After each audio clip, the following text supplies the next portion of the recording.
I wonder if you could tell me about some of the interesting findings that are coming out of your work with Fonds. Okay.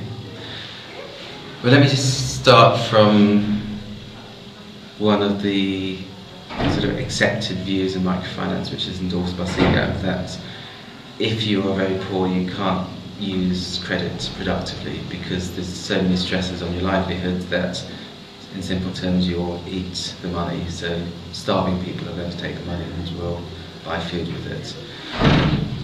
So most microfinance organisations would say you can't give a loan to somebody who's on the verge of starvation.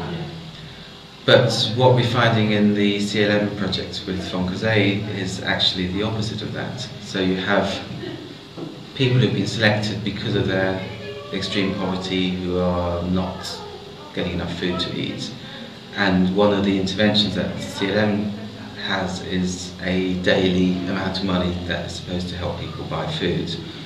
And what we're finding is actually these people are, instead of buying food with the money, they are investing in a business.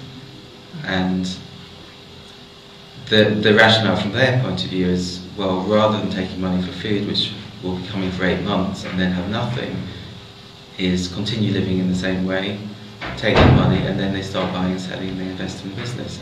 And it really seems to turn on its head the whole assumption that microfinance or microcredit is not appropriate for very poor people.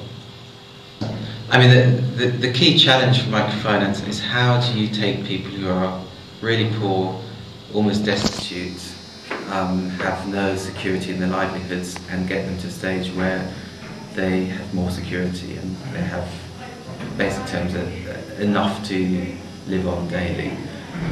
And you can conceptualise it almost like a staircase, so when people come in, they're at the bottom, on the edge, and they can go step by step, gradually improving their situation, gradually increasing their income, gradually increasing their resources. But you know with somebody who's very poor is that by definition they're vulnerable, so something bad is going to happen to them, whether it's illness, whether it's a natural disaster.